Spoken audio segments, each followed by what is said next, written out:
Las páginas de la historia oficial son incompletas. El protagonismo de las mujeres sin la luz que se merecen.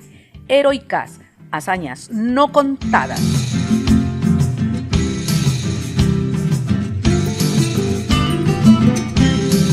Hola amigos y amigas, abrimos el telón del bicentenario de la Batalla de Junín en el marco de la conmemoración de la independencia del Perú y de América Latina 1824-2024. El presente podcast está dedicado a las heroínas del bicentenario de la región Junín y en la memoria de nuestras protagonistas que a continuación presentamos como Ana de Tarma, las mujeres de Tarmatambo y el binomio Paula Guamán y Eufrasia Ramos. Queremos rendir homenaje a todas las mujeres que contribuyeron y ofrendaron sus vidas de manera anónima, desde los diferentes movimientos sociales y en diferentes etapas del proceso por el sueño de libertad. El episodio bicentenario se ha producido en homenaje a los 200 años de la independencia y el establecimiento de la República Peruana y de América Latina. Queda con ustedes, en la dirección, producción y narración, Mercedes Malpica Solórzano.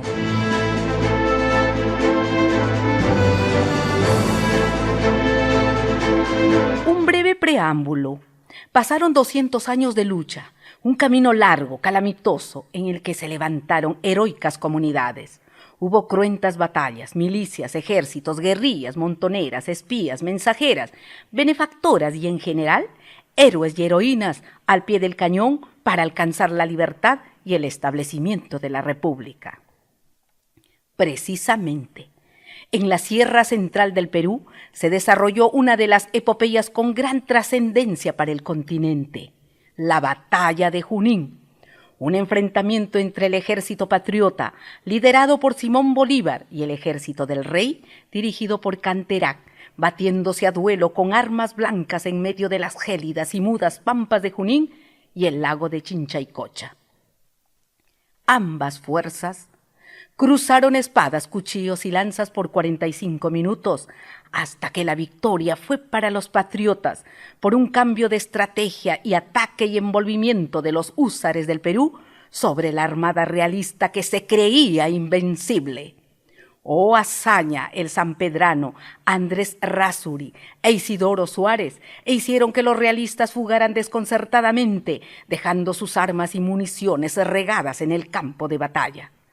De esta manera, el poder virreinal entró en picada. Unos meses más le esperaba la contienda final, la batalla de Ayacucho en la pampa de la quinoa. La suerte del rey estaba echada.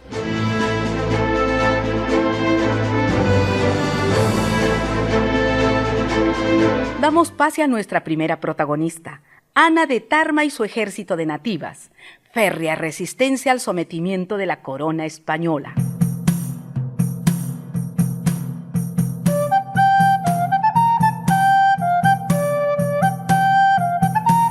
Ocurre que en 1742, en la selva central, en el corazón del Pajonal, se había levantado Juan Santos Atahualpa en contra del sistema virreinal por considerarlo abusivo, explotador, esclavista y cometer una serie de injusticias en el territorio que ya por siglos venían invadiendo y colonizando. Además, sostenía que las misiones evangelizadoras, extendidas a lo largo de la Amazonía, con el paso del tiempo, también venían cometiendo abusos en contra de la cultura y creencias de las naciones nativas. Juan Santos Atahualpa había arribado procedente del Cusco vía Río Apurímac. Era creyente cristiano, educado en la escuela de los jesuitas, lugar donde se educaban los descendientes de la nobleza inca y criolla, y con quienes habría viajado por Europa y África, experiencia que le ampliaría su visión de mundo posiblemente. Lo cierto es que los personajes que lo conocieron afirman que hablaba muy bien el quechua, castellano, latín, axánica y otras lenguas originarias de la Amazonía. Ahora bien, la rebelión de Juan Santos Atahualpa no había sorprendido a los misioneros, debido a que desde años atrás se conocía que el personaje iba pregonando a lo largo del territorio que el tiempo de los españoles había llegado a su fin, que pronto se levantaría para recuperar el territorio de sus ancestros incas, expulsar a los invasores y acabar con la esclavitud de sus hermanos indígenas. Pero Ni virreinales ni catequistas le habían dado la importancia hasta que estalló la rebelión con el respaldo masivo de las comunidades Axánica o Campa, Los Piro, Shipibo, Amuexa, Machiguenga, Noconibo, entre otros, incluida obviamente nuestra protagonista Ana de Tarma, quien se involucró al movimiento liberador decididamente.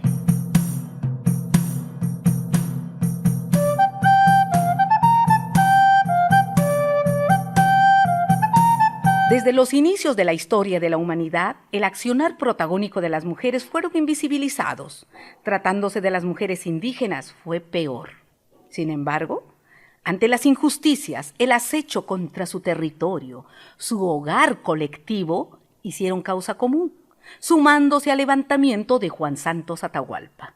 Así, Ana de Tarma arribó con un ejército de aproximadamente 50 mujeres nativas, procedentes de las márgenes y afluentes ribereñas y de la zona conocida como la Sal de los Cerros. Aquí un paréntesis. La Sal de los Cerros era tradicionalmente para los grupos nativos una especie de intercambio cultural, social y de comercio. Cierro paréntesis. Prosiguiendo con Ana de Tarma, como referí, ella se adhirió al movimiento con un ejército de mujeres expertas en el manejo de arcos y flechas, canoas y lanzas, y mantuvieron en vilo a las expediciones armadas que enviaba el virrey desde Lima, Jauja, Tarma y Huánuco, y cada expedición bebió el trago amargo de sus derrotas por más de una docena de años.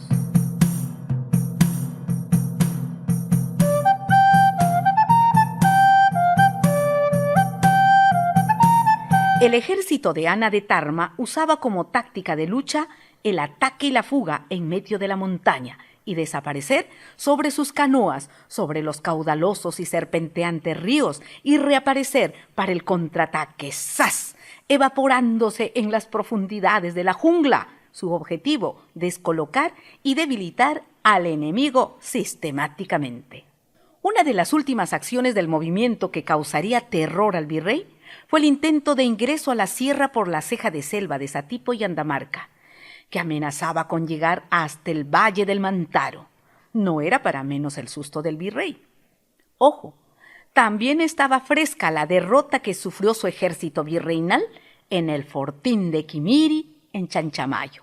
Y de modo tan desafiante, los victoriosos habían levantado su cuartel general en plena frontera de la selva y la sierra, como es Chanchamayo. Esta fila de acciones llegó a los oídos del rey. Colmado de impaciencia, envió su mensaje desde España. Suspender este tipo de acciones militares por considerar más pérdidas a la corona que éxitos esperados.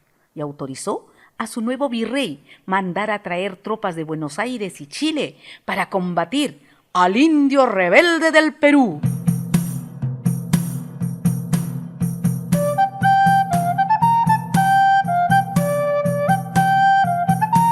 A la vuelta de 12 años, el movimiento indígena había logrado recuperar su territorio.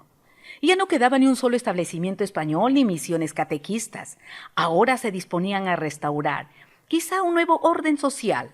Lo cierto es que en las zonas de Satipo, Sonomoro, Matamari, Pangoa, el propio Pajonal y el Cerro de la Sal, entre otras, reconstruían sus naciones lentamente y recibían ya nuevas adhesiones a la causa de parte de comunidades indígenas de la sierra fronteriza.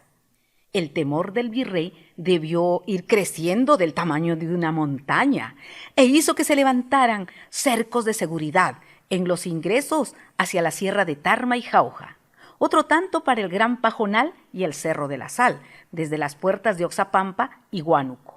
Unos cercos muy apostados por militares entrenados en acciones bélicas, provisto de cañones, artillería, pertrechos y harta pólvora. Después de 14 años de intensa lucha del movimiento, según fuentes misioneras y virreinales, ya no se tendrían más noticias de las acciones armadas de Juan Santos Atahualpa, y entenderemos que tampoco de Ana de Tarma. Sobre la desaparición del líder de la rebelión, existen muchas versiones, tales como que habría sido envenenado por alguien que lo traicionó, o que los españoles le tendieron una emboscada muy bien planificada y lo mataron. Y ciertos franciscanos dirían que estratégicamente el indio estaría agazapado para salir en cualquier momento, entre otros que no viene al caso en este episodio.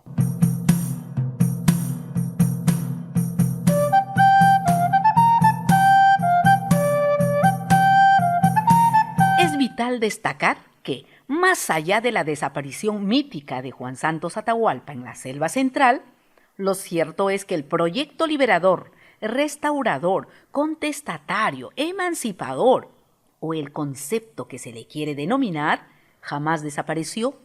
Tal es así que el proyecto indígena siguió un caudal de rebeliones a lo largo del tiempo hasta dar con la gran revolución de Túpac Amaru y Micaela Bastidas, con resonancia en toda América.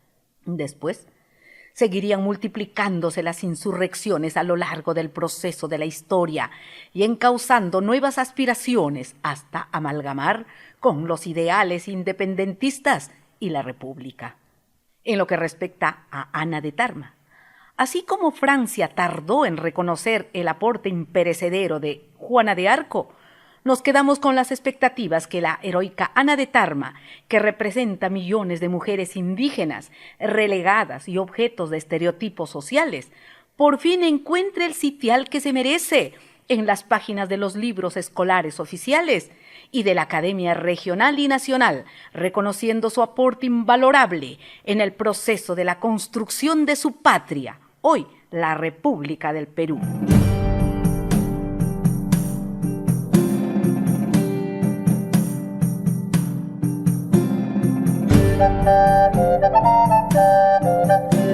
Conspiradoras tarmatambinas, mujeres adelantadas a su tiempo. Veamos. En la localidad de Tarmatambo, a unos 7 kilómetros de Tarma, abril de 1813, la gobernación virreinal había desbaratado una red de familias y entre ellas a un grupo de mujeres, a quienes acusaron de liderar una red de conspiración contra el régimen colonial. Fueron llevadas a prisión con orden de una sanción ejemplar para escarmiento de la población. ¿Qué es lo que había ocurrido en realidad? Sucede que un grupo de mujeres tarmatambinas, campesinas, luego de culminar sus labores en el campo, realizaban reuniones secretas. Y pese a no haber tenido la oportunidad de ir a la escuela, manejaban buena información sobre los acontecimientos en las regiones y en los otros virreinatos. Como muestra un ejemplo, un año atrás había ocurrido en Huánuco una rebelión en contra de españoles y criollos. Estas mujeres, que mantenían latentes sus expectativas colectivas, sociales y de justicia, se sintieron inspiradas en estas voces de la región vecina y terminaron por trazar sus demandas reivindicativas en 3 puntos fundamentales. 1. La recuperación de sus tierras. 2. La implementación de la educación para sus hijos e hijas. Y 3. La expulsión total de las autoridades virreinales de la región por abusivas y corruptas.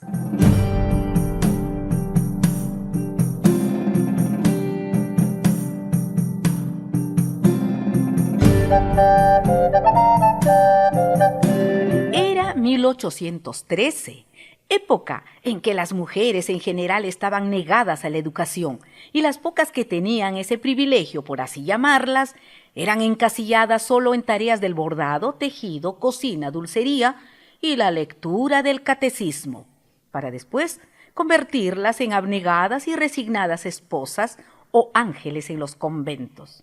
Pero el sector campesinado, refiriéndonos solo a la educación, ni soñando. Por otra parte, estas líderes tarmatambinas argumentaban que sus tierras las habían confiscado de manera arbitraria las autoridades españolas y que éstas eran juez y parte, por lo tanto, no había dónde quejarse para hacer prevalecer sus derechos. Ahora bien, mientras esto ocurría en el virreinato del Perú, veamos qué pasaba en el otro lado del Atlántico, allá en Europa, España. El rey Carlos venía implementando una serie de reformas constitucionales desde hace buenos años y producto de ello, los españoles vivían una situación de caos, es decir, la corona estaba de cabeza. de modo que, para dirigir su administración de manera más moderna, centralista y sacar de la bancarrota a su imperio, el rey no tuvo mejor idea que voltear los ojos hacia sus colonias en América y ordenar la aplicación de estas medidas reformistas a fin de incrementar de manera rápida y sustanciosa sus ganancias.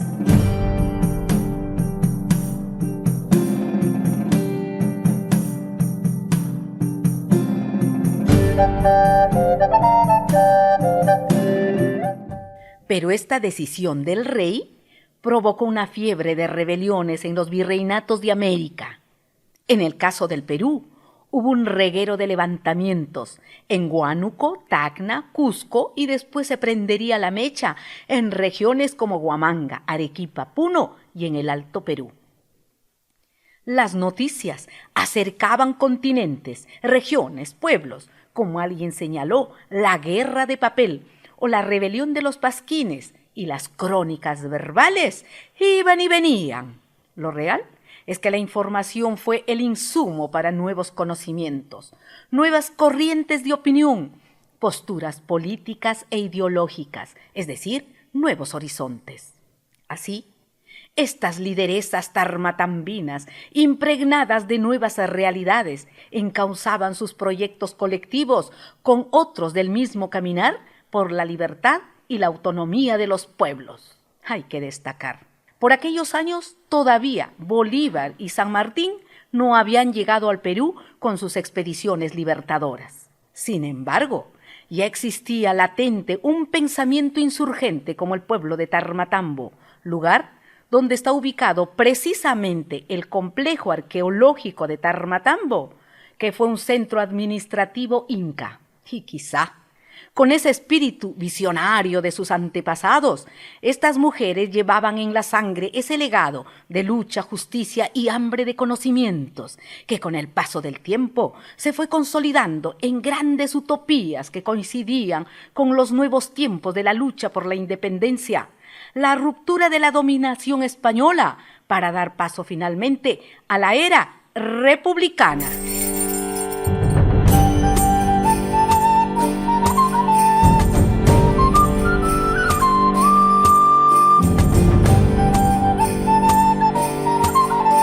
El aporte patriótico de Paula Huamán y Eufrasia Ramos en el proceso de la independencia.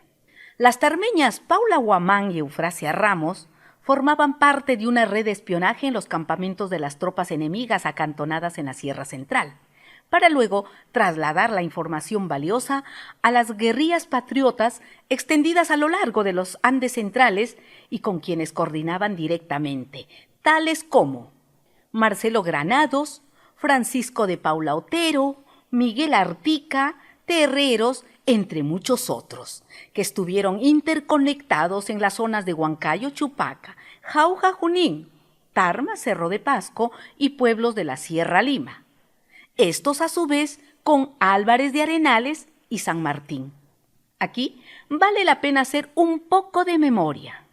Cuando San Martín desembarcó en Pisco, Ica, septiembre de 1820, y al mes siguiente Álvarez de Arenales marchó a la Sierra Central liderando la campaña libertadora, el virrey en Lima no se quedó de manos cruzadas. Mandó a sus tropas detrás de Álvarez de Arenales con el fin de estropear su marcha y al mismo tiempo envió refuerzos a la zona de Cerro de Pasco para resguardar las minas. Sin embargo, la campaña libertadora resultó exitosa debido a la jornada de un movimiento levantado con liderazgos propios de hombres y mujeres desde los diferentes espacios, guerrillas montoneras, red de espionaje, mensajeras, benefactoras, comuneras, comerciantes, párrocos, en fin, todos con un corazón palpitante de patriotismo.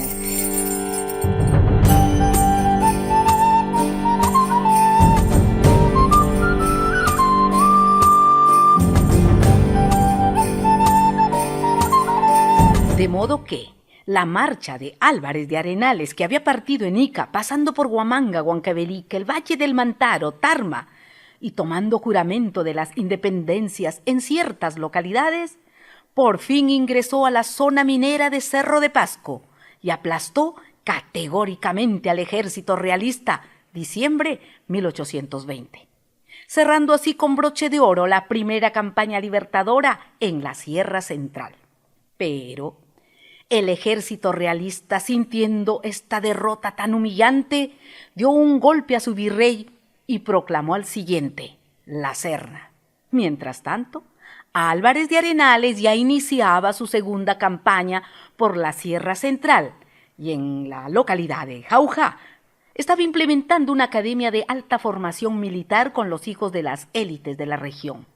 Y por su parte, las guerrillas y montoneras, tras el triunfo de Cerro de Pasco con la moral en alta, se disponían a marchar sobre la capital arengando: ¡acordonemos Lima! Solo falta la caída de la capital para haber cumplido el proyecto de nuestra independencia. ¡Ya, ya vamos! Y allí se enrumbarían.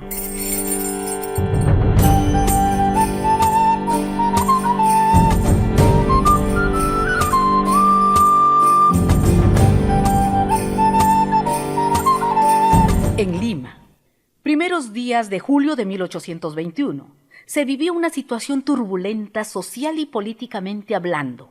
Escasez de alimentos, agua, electricidad, epidemias, un caos. El nuevo virrey movió las fichas y procedió a abandonar la capital limeña para desplazarse al interior de la Sierra Central. Ese mismo día, San Martín ingresó a Lima con toda tranquilidad, sin ningún disparo ni batalla alguna.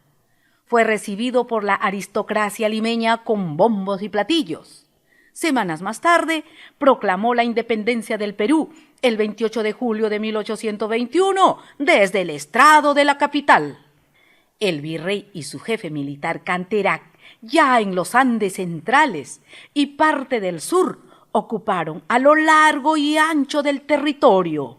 Levantaron sus cuarteles generales en Huancayo y Jauja y comenzaron a cobrar venganza pura.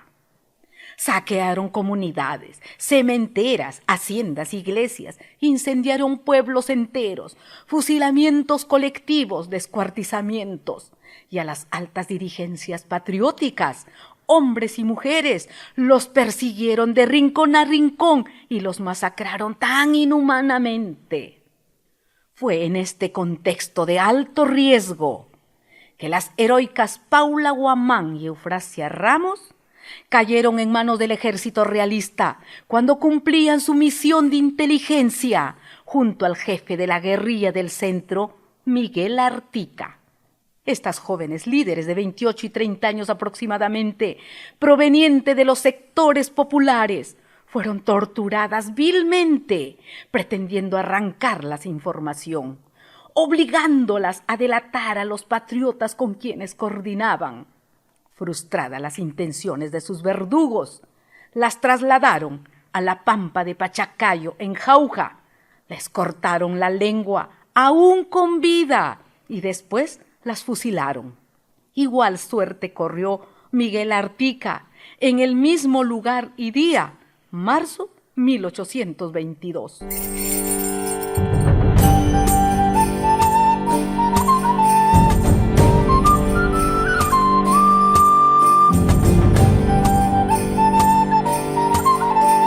Cabe resaltar, Álvarez de Arenales le había pedido a San Martín dejar Lima y llegar a la Sierra Central para enfrentar batalla con el virrey La Serna, dado que las condiciones armadas y territoriales eran favorables a los patriotas, y acabar de una vez la guerra y no más derramamiento de sangre. Desgraciadamente, este pedido no surgió efecto y con el paso del tiempo San Martín tuvo que abandonar el Perú luego de la entrevista que sostuviera con Simón Bolívar en Guayaquil, 1822. Después de aquella entrevista de Guayaquil, pasaron 2 años más para poner fin a la guerra. Tras derrotar a la corona española con las épicas batallas de Junín y Ayacucho en agosto y diciembre de 1824, de esta manera alcanzando la firma de la independencia del Perú e inaugurando la etapa de la República Peruana y del continente latinoamericano.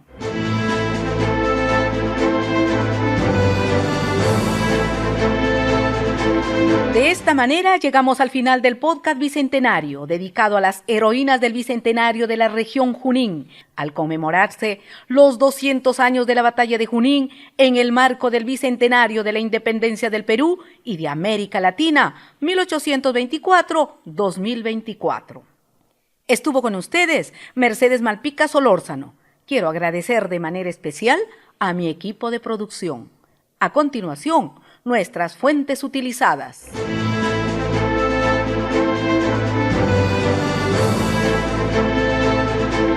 Primera fuente. Ministerio de Cultura y Dirección Desconcentrada de Cultura de Junín. Libro La Independencia en la Región Central del Perú. Es un colectivo de ensayos que utilizamos de los autores siguientes: Gustavo Montoya, La guerra en la Sierra Central y la independencia controlada en Lima. Pío Mendoza Villanueva, La primera expedición libertadora y la batalla por Pasco. Carlos Hurtado Ames, Historicidad y memoria en las juras de la independencia de la Sierra Central del Perú, los casos de Jauja y Huancayo. Y Cipriano Luciano Quispe, La insurrección de Huánuco en febrero y marzo de 1812, algunas recomendaciones. 2. CIDH, Mujeres indígenas. 3. Rocío Silva Santisteban, Mujeres en conflictos ecoterritoriales. 4. Estefano Varese, La sal de los cerros, resistencia y utopía en la Amazonía peruana. 5. Gustavo Montoya, Investigaciones sobre Paula Huamán y Eufrasia Ramos, Conspiración en Tarmatambo. 6. Gustavo Montoya, Bicentenario de la Batalla de Junín. 7. Pavel Leiva García y María Galicia Flores, artículo Tarmatambo, un cementerio histórico del siglo XIX. Y 8. Gustavo Montoya, La independencia de Tarma, 1820, primer gobierno.